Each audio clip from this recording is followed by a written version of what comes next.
दुर्गाडी किल्ल्यासंदर्भात कल्याण न्यायालयानं आता महत्त्वाचा निकाल दिलेला आहे। मुस्लिम पक्षाचा दावा कल्याण न्यायालयानं फेटाळलाय। मुस्लिम पक्षाच्या वतीनं सरफुद्दीन करते यांनी दुर्गाडी किल्ला मुस्लिम पक्षाच्या ताब्यात द्या अशी मागणी केलेली होती। गेल्या अनेक वर्षांपासून कल्याण न्यायालय सुरू होण्यासंदर्भात सुनावणी सुद्धा सुरू होती। आज कल्याण न्यायालयानं मुस्लिम समाजाचा दावा फेटाळलाय।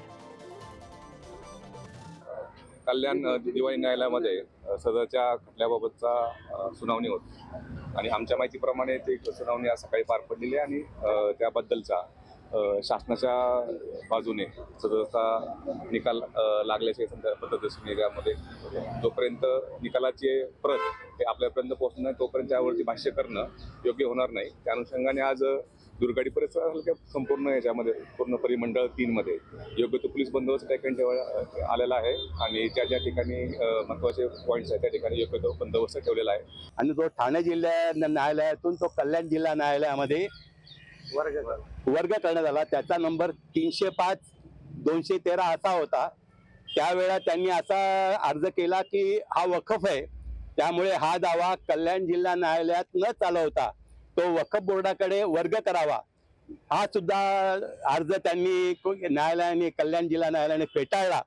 आणि आता हे मंदिरच आहे, सरकारने जो निर्णय दिला आहे तो योग्यच आहे असा निर्णय झालेला असल्यामुळे आम्हा सगळ्यांना आनंद होत आहे।